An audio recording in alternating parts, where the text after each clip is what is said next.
We're going to be part of a conversation between Janaea Bagarusi, who's our Director of Family Supportive Housing Services. I've known Janaea for many years, an amazing leader and individual rooted in the community. Can't wait to hear from her.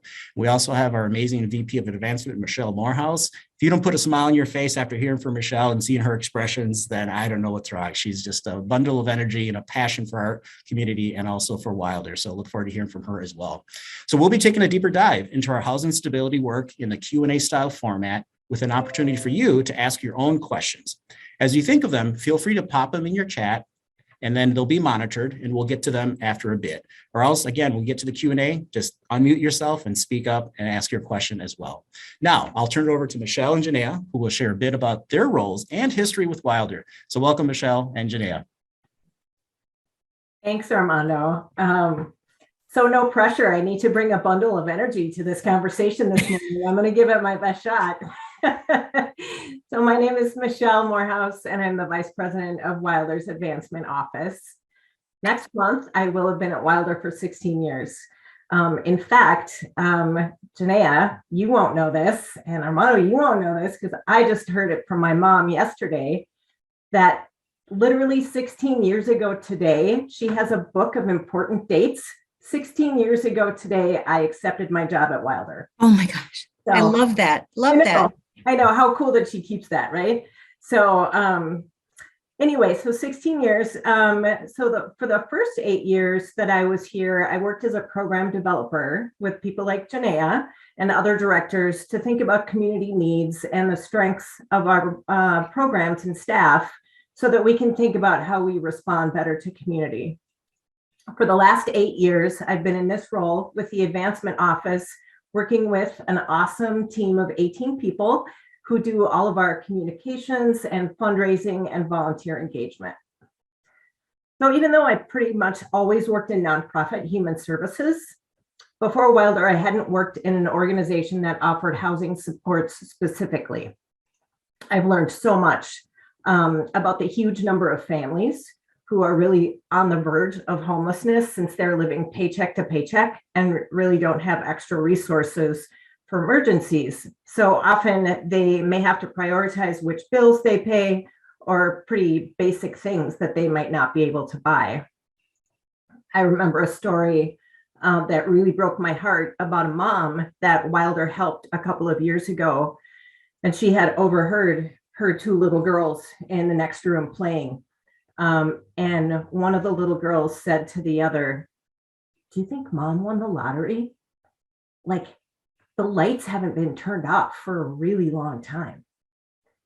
And so for those little girls, wealth was signified just by the electricity staying on, which was pretty heartbreaking and true for a lot of families, I think. So I know, Janaea, you're going to have a lot of stories and more information to share with us.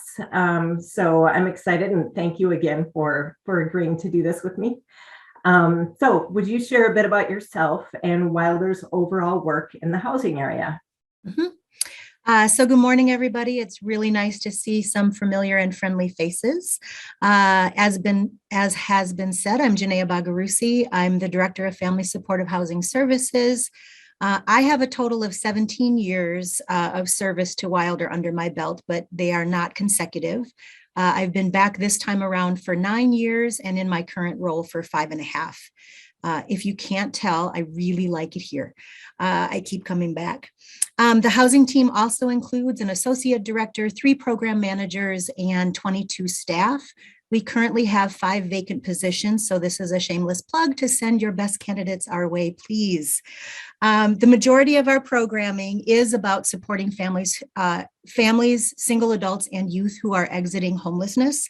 And we do this by working with a network of landlords and property owners to first secure the housing, and then we provide services and support around tenant training, basic needs, access to education, employment search, and then working on partnering with families to reach their overall health and well-being goals. And we've also been doing some work in the area of asset building over the last several years. One of the things we really want to focus on today, though, is the Direct Housing Assistance Program. And that's a program within our department that is working on increasing housing stability before homelessness occurs. There are currently 3 staff who are lending their support to the work in this area.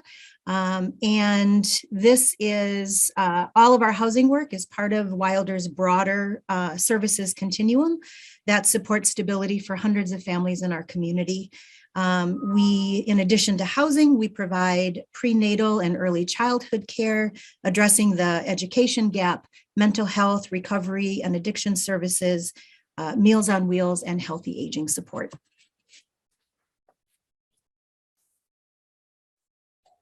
Darn, I was on mute. That's a, that's a lot. And so I'm hoping that you can describe how direct housing assistance works. Yep. So we support families who already have their own housing.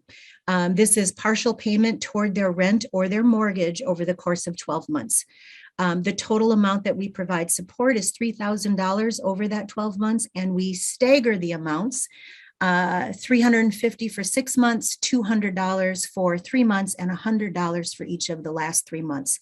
And we stagger the payments because the first round of families that we provided this support to gave us feedback and said it would be most helpful to stagger the payments and lower them over time rather than the family having a burden of having that support cut off abruptly.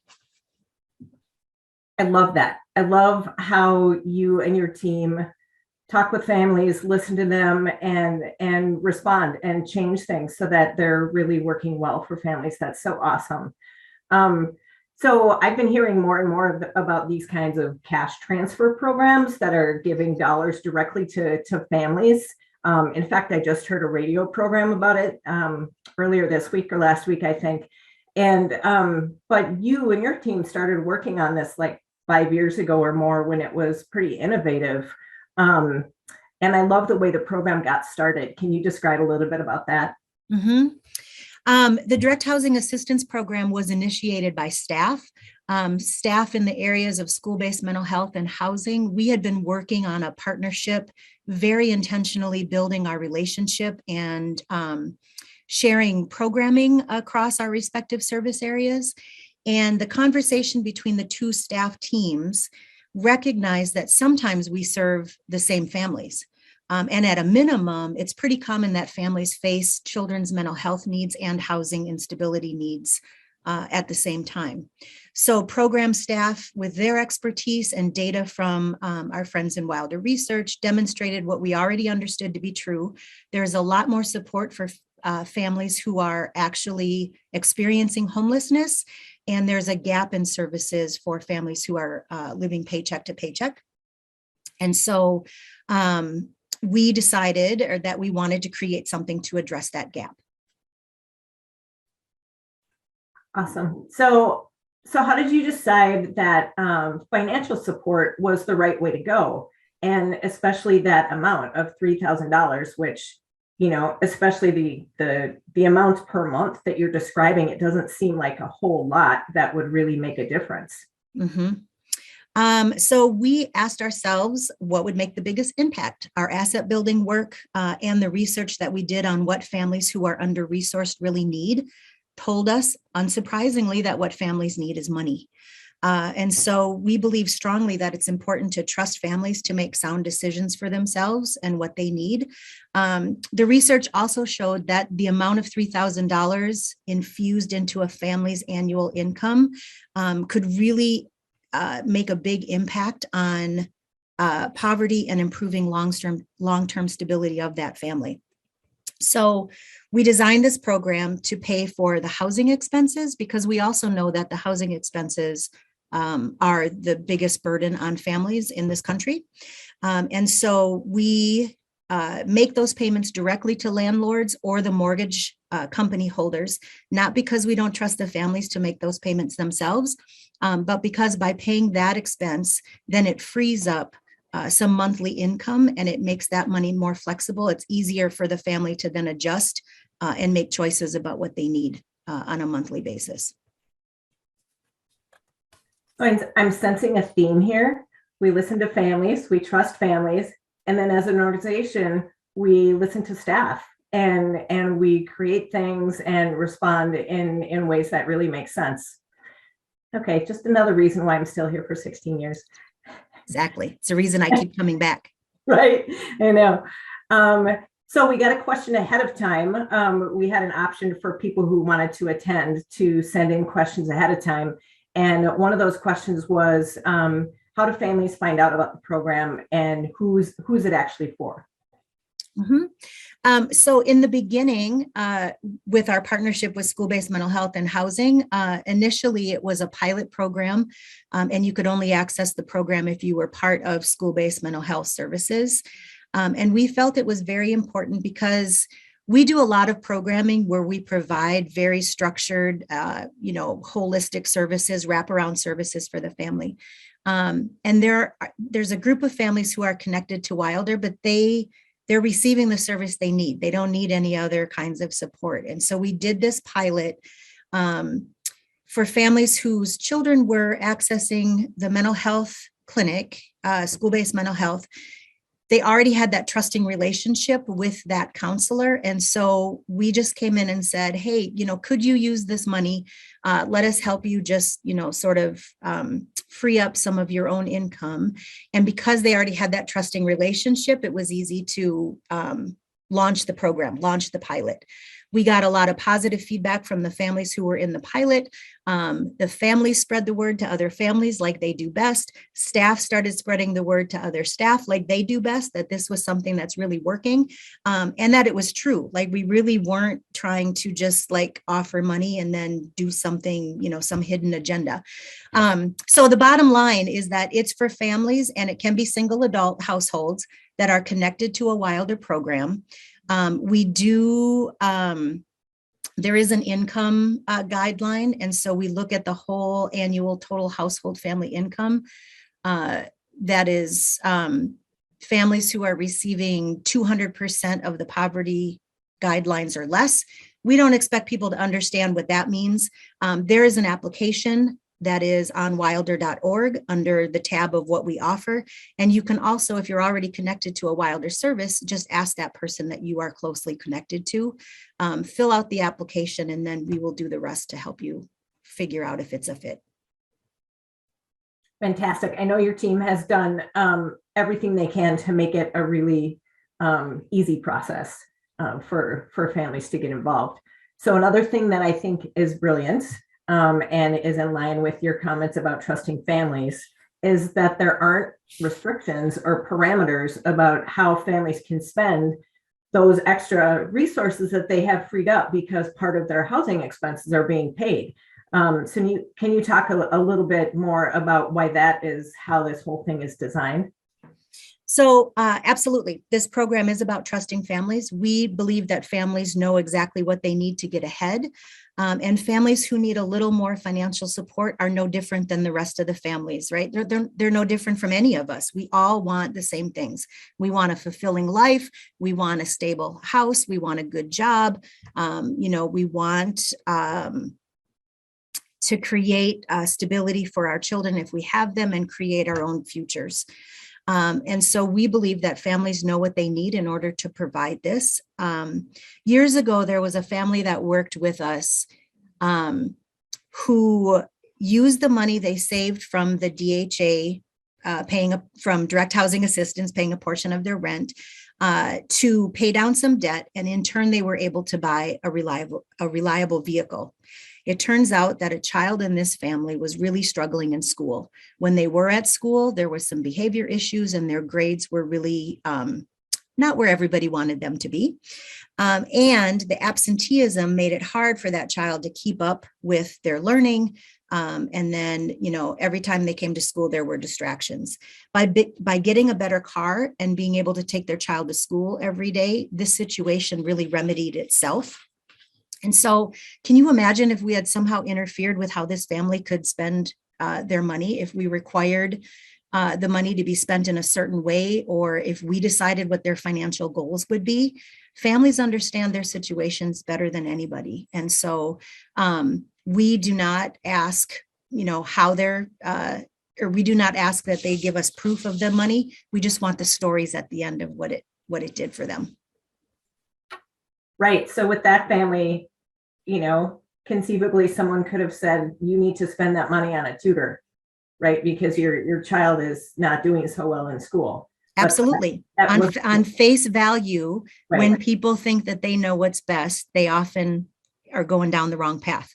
Right. Yeah. Yep. Trust families. Mm-hmm.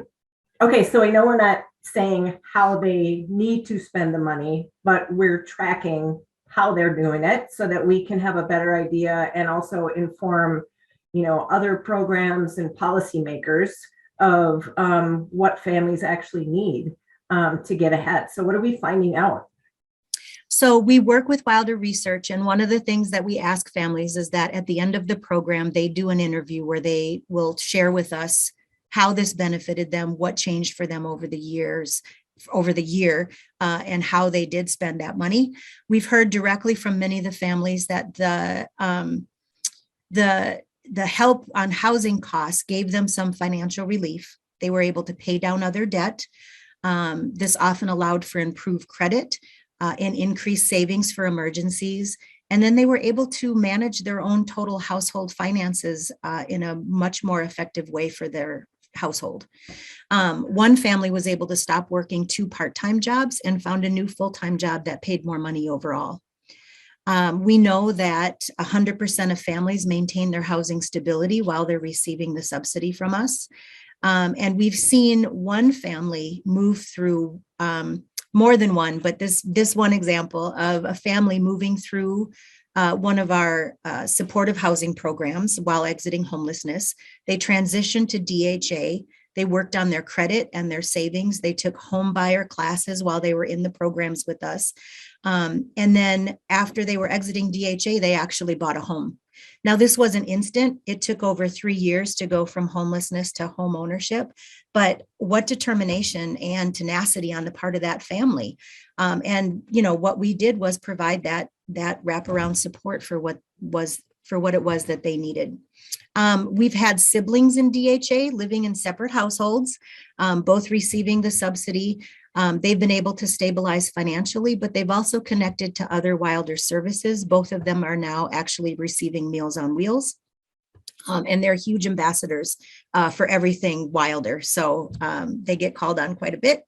And then there's another family, just to show like it's you can be renting, you can be owning a home, and you can be owning a modular home. We had one family who owns a modular home, was on the verge of being behind, got accepted into the direct housing assistance program, and we helped them stay caught up on their payments, and they were able to keep their home. Fantastic. So I think people have probably picked up on it now. I gave Janae strict instructions to not use acronyms, but Sorry. Have it, right? DHA is direct housing assistance, which is the program we're talking about. So now feel free to use it from here forward. I apologize. Yeah, well, and I think the examples that you're giving are such great examples of how Wilder really responds to the needs of the whole family. Right, the housing stability, they may need better access to food. So we've got Meals on Wheels, and just that kind of response to whatever's happening is so key. So it looks a little bit like we're just about to emerge from this ridiculousness of the 2-year pandemic. But right, I know. So tell me, how has that impacted the families that you're seeing and your work as a team? So like most of us, I mean, families struggled with a loss of income. They were also juggling work and, family life balance. They had kids at home, trying to get connected to the technology, trying to help their kids stay up with the school work. Trying to find, masks, gloves, cleaning supplies, toilet paper, like the rest of us. We were able to access some additional funding from the state of Minnesota through the CARES Act, and Wilder served families throughout Ramsey County with COVID housing assistance program dollars. So we were able to help 472 families stay in their housing. In addition to, we served 115 families through direct housing assistance program. And then we had some philanthropic money where we served other families with our landlord network, providing our own kind of version of eviction prevention programming. So just really, staff were amazing. They were able to pivot how we were delivering services. We stopped doing home visits and meeting in person, but a lot more phone calls, some video meetings, through Zoom and WebEx. And then we were also able to participate in many of the community resources. We were getting access to supplies and then dropping them off to families' doors. We did a lot of what we called shop and drop. So we did a lot of shopping and, bringing care packages and different things to households at their front door. Some of our funders were also able to pivot very quickly and provide flexible emergency grant dollars. And we were able to use that for client assistance and direct needs in ways that we hadn't been in previous years. And so we offered supports for at-home learning. It could have been just as simple as a website for kids to, do their own kind of independent tutoring, but then also some education supplies and things to help keep kids engaged and help families or parents feel supported. Important and trusted and supported. And all of that.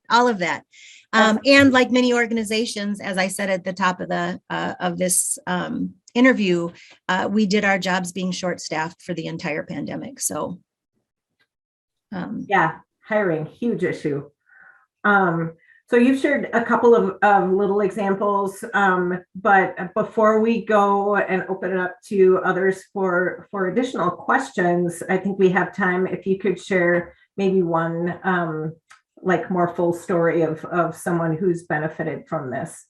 Mm-hmm. We have another participant who was able to make the most out of more than one of our housing programs. Her name was Tanya, and her name is Tanya, and she has a 17-year-old son. She was a participant in one of our supportive housing programs, so coming directly from shelter. We got her into housing right away, and then she got herself a great job right away. So 3 months after entering the program, she was over income and no longer qualified for this program. So we helped transition her to the direct housing assistance program so that she could continue to get supported with her rent. And she, the payments were enough to give her some breathing space. It opened up her budget. She recovered from homelessness experience. She paid off her bills, paid down her debt. She improved her credit score. 9 months into receiving the 12-month direct housing subsidy payments, she decided that she was financially stable and wanted to pass off the opportunity to another family. So she voluntarily left early. So she could have been getting 3 months more of payments, and she said, I'm good to go. Yep. She really believes in paying it forward and felt like she was in a stable enough spot. And so she is now paying market rate. She has a townhome. Sorry, I got distracted by the chat. She's now paying market rate in her townhome. She's raising her 17-year-old son. And she also has plans for the future. And these are her words. She wants to keep climbing the ladder and then becoming a homeowner. She'll do it for sure. Absolutely. Yeah. Absolutely. She's amazing. That's so cool. Okay, so I'm seeing we're going to go ahead and welcome questions. If you feel comfortable with chat, go ahead and pop it in the chat. If that feels uncertain to you, go ahead and unmute yourself and ask a question. And I see one came in. If we could just go back to the amount of money that, let's see, and how much money does it take to support the program? Oh, okay, so money that goes out to families and how much it takes kind of overall to support staff. in the program too, I think. Does that make sense? So how much does it cost us to run the program? Yeah. I did not expect that question. So we have, for this current fiscal year, we have close to $1 million budget, and that includes two program manager, case manager, and some admin staff, as well as some back office. And then we are trying to serve close to 300 families. So does that help? 250 or so families. And the total dollars that go to each family over the period of a year is $3,000. Is $3,000. Yes. Yeah. But there is a cost to doing business. And so it does require, staff time and back office time and accounting time to get the money out the door, those things. Yep, absolutely. Janae, are there other programs like this in the metro, or is this unique, or is this something that a number of supportive housing nonprofits do as well? So in the metro, this is unique. In around the country, it's not. There are some other versions of putting money in escrow for people's housing costs, and then families can access that escrow account. Periodically they could, use it all at once, or they could do it over the course of, I think that program is out of DC, and I think it's 2 years.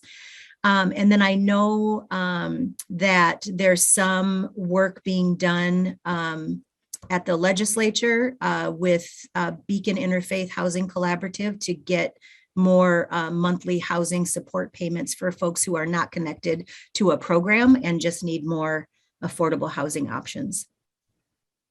So it's clear that there's a lot of research, because a lot of the guaranteed income things that a number of cities are trying, that, sometimes it's controversial in terms of giving people money, as you said, but it seems like there's a lot of research that is seeing that, no, this actually is working.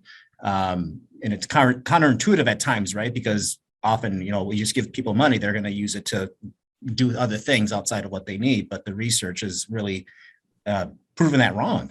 Well, and there are local cash transfer programs with the city of St. Paul. The city of Minneapolis just started theirs.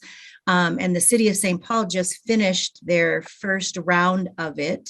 And most, all of their data is showing that people are spending their money on their basic needs, which includes housing. And there's very little data that supports that people are mismanaging the funds. Well, but traditionally, we have these safety net programs that are really designed to dictate, where that money goes and how much extra money you can bring into your household. And so all of these programs, direct housing assistance and direct cash kinds of programs, we're trying to turn that idea on their head, right on its head. And there's much more support and a willingness and an appetite to really offer people what people need is more money. And there's more understanding that more money will, help a family overall.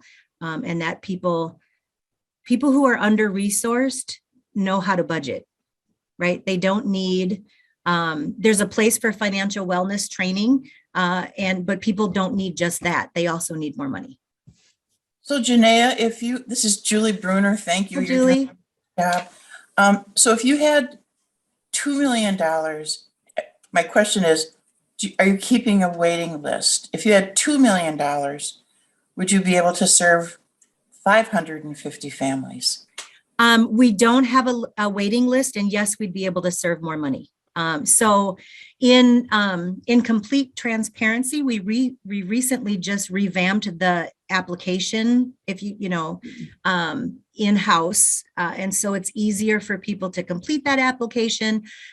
We were asking for more documentation that we're no longer asking for. And so as we've kind of streamlined our application process, and Antonia Coleman is the program manager of direct housing assistance, and she's going out to every program area within Wilder and doing some re-education about the program. We expect to have much more participation in this program. And so, another $2 million would be awesome.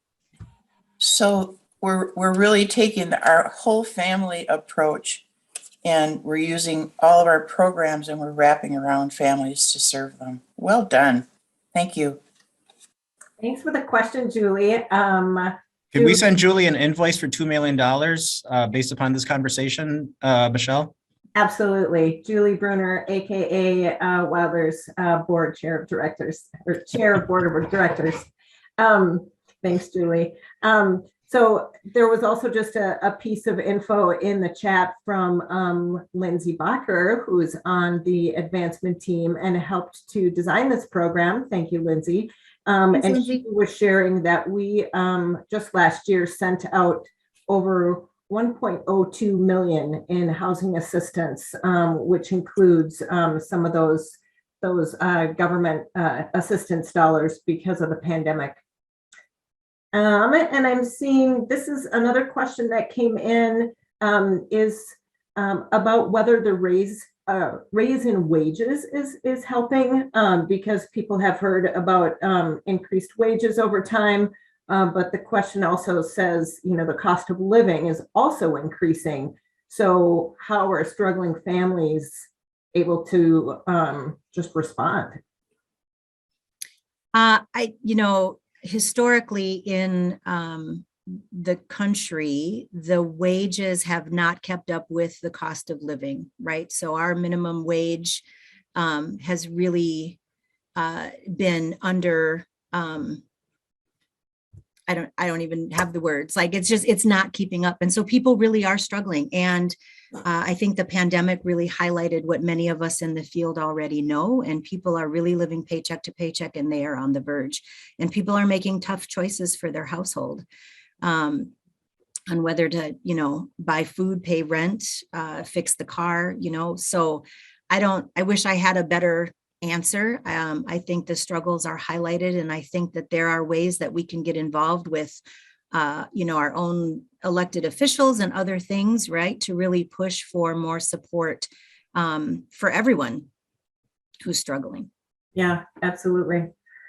So a question came in from Judy Kishel, AKA Vice Chair of Wilder's Board of Directors. So how do people find you? I think that's broad. How do they find Wilder?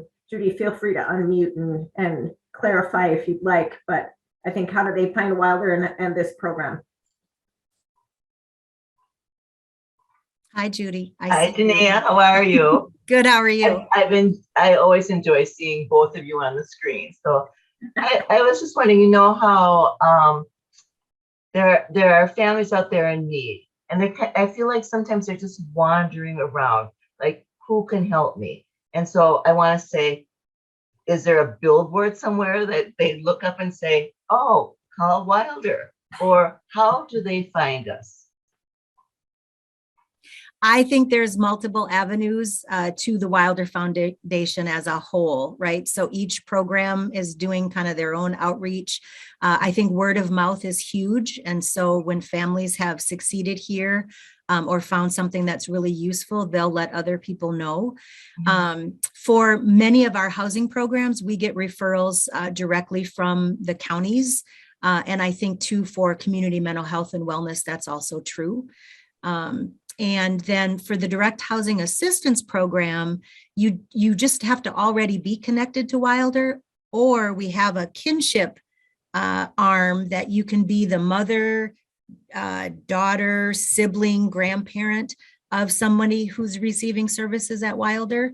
And then you're also eligible for the direct housing assistance program. Okay, thank you. The other observation I want to make is all these people are gainfully employed or trying to be employed. They're not just sitting around. And I think that is a statistic that has to be out there. These people want to be they want to be on their own. They're working to be on their own, and they just need a hand up. Absolutely. Absolutely. Yeah. In fact, when we first started the program, that was a big thing. We didn't want people to feel stigmatized by getting housing assistance when they've never maybe gotten any kind of assistance like that before. Mm-hmm. And so it really is about building trusting relationships, and just doing what we say we're going to do, which is, giving money to the landlord to pay part of that rent. And so, we never make assumptions. Well, we work very hard to never make assumptions about who's coming in our door, whether they're coming through a county referral or they're just walking in the front door, inquiring about, what Wilder's all about. Mhm.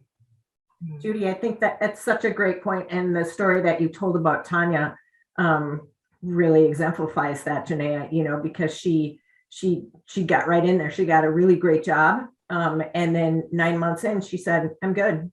I don't need that money anymore," because it wasn't about that. It was about just getting stable and moving ahead. Mhm. Yep. Thanks. Okay. Any other questions from folks out there? Morning. Hi, Janaea. This is Jolene. I have two questions. So the kinship piece that you just mentioned, Yes. they don't have to live in the same household as the person. No, they cannot live Okay. in the same household as the person, right? So then both people will be eligible for DHA. Mhm. Because of that one person's participation in Wilder program. Yes. Yep. Okay. Oh, great. I Yep. didn't realize. So Okay. hopefully that makes sense. So if my daughter is receiving school-based mental health services, Mhm. and I'm connected to DHA, I could also let my sister know, who's an adult in another household with their own kids, and she could be eligible for DHA. Okay. Thanks for that clarity, because I wasn't clear on that. Yeah, And then thanks for asking. secondly, Antonia is very good about promoting the program. And so, Thank you for I- saying that. I appreciate yes, it. she really is. And so I share the information with the families at my school. Now, I don't have statistically, I don't know how many families at my school actually apply, are actually in the program. But would you say that the program is actually being used to its fullest potential? Or are there more ways to promote it? I keep promoting it. I think that we can serve more families. And we're working to make sure that that the application is easy and that it's really clear on how you can apply. And so keep promoting it. Thank you. Yeah, thank you. It's Julie again. Hi, Julie again. Always lots of questions. I love it. So you said that there's some interest and some discussion at the legislature this year, right? About some of the housing supports. I think somebody put it in the chat, maybe if they can put it back in there again. I know that there's always a housing agenda with, the current legislative season. And so Okay. there's that. And then there is some innovative legislation that's being pushed forward that is on rental assistance, for anyone who qualifies within an income bracket, right? So what can any of us on the call do to help promote that? And I don't expect you to answer it right now. I think we've got someone who really works at the Capitol, but maybe afterwards sending an email out to folks who are on the call to say, these are the people or these are the phone numbers that you could call to really support these efforts, because the state is awash in, there we go, House File 40.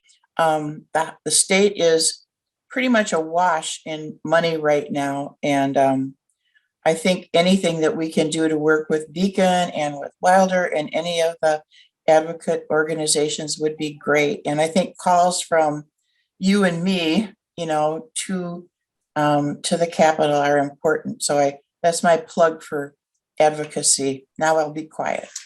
No, keep plugging away. So I am a firm believer in letters and phone calls to your elected officials. Look up the Bring It Home Minnesota legislation, read it, understand it. And then, Beacon is the primary sponsor, but then understanding how you can volunteer and move that forward.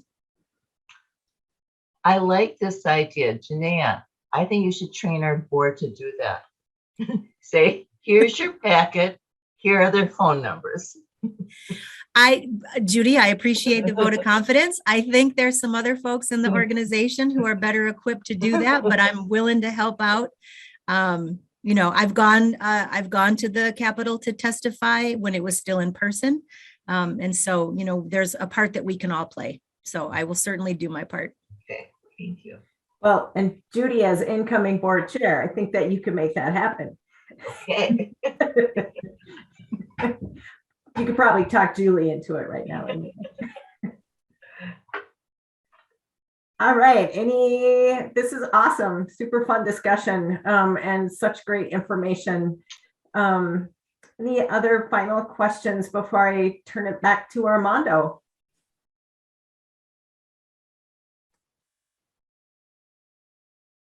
All right, the mic is yours.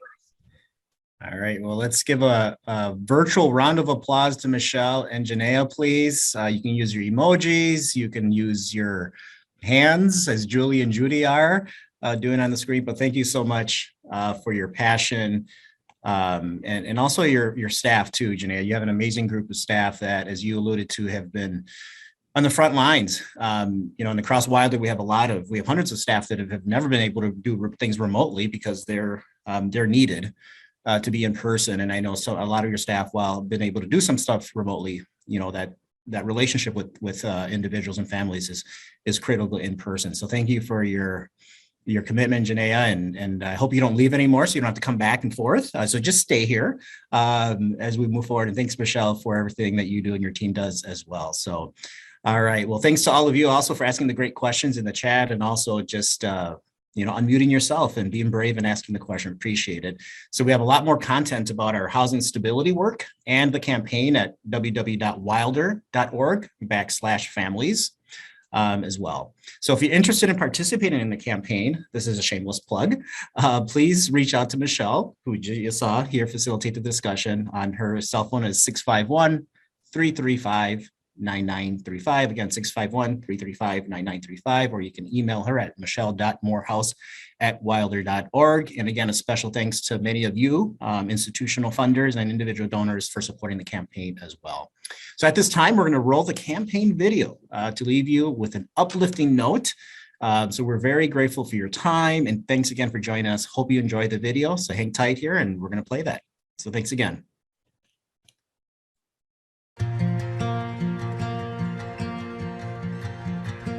At Wilder, we know family is everything. Strong families are at the heart of any vibrant community. When families struggle, our entire community suffers.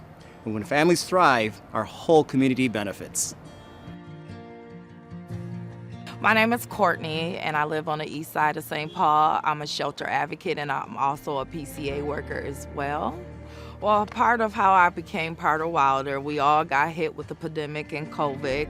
I ended up losing my job. I got laid off, and I was in a bind trying to figure out, how I'm gonna pay this rent and keep this rent going. Direct housing assistance made a difference for me because it's given me the opportunity to really just be stress-free. I'm a type of person that worries a lot because I experienced being homeless before, and it's not a good feeling. So it's just been, I just can't express how grateful I am to be a part of this program.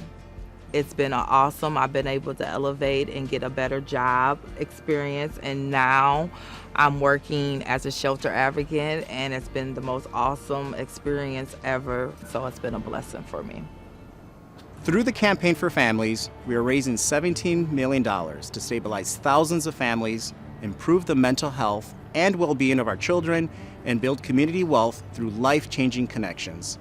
Our approach focuses on helping entire families get what they need to be healthy, stable, and strong, all in one place. That's the Wilder difference. School-based mental health at Wilder has a therapist in the school. It makes it easier for kids and families to have somebody there that they can see. They don't have to take off a school day. Parents don't have to take off work. Services are right there for them. In order for children to live happy and healthy lives, they need support. They need someone to go to. They need skills to help them with their problems and with their friendships and with their families. That's what we provide. I had the opportunity to work with Wilder Foundation when I worked at Galtier magnet elementary schools back in the early 80s. Because I know the work that Wilder has done, and it's something that is really needed in our building. So we're really excited to have that therapist in our building, especially when families are in dire needs and need some support, and if their child needs some extra support. So, it's a win-win situation to have our therapists in our building. We built a lot of community partnerships within our school. Our student demographics were 95.7% student of color, and that brings the richness of what we do at Hazel Park because of our diversity. We have therapists of the same culture of the kids and the families. We have Kofi for African American kids, Lujong for Southeast Asian kids, Sombrando for Latinx and Spanish-speaking children. Parents feel understood and not judged. They feel like, with a similar background, I understand what they're saying. You're in the family, you know siblings, cousins, aunties, uncles. We do work in home. In this job, we see little changes every day, and that's what gives you hope. Every day there's something small, something, a success on the bus on the way to school, sitting down during math. Every day there's something, and it gives you hope. Wilder is uniquely positioned to help families be the agents of their own change, to take control of their future.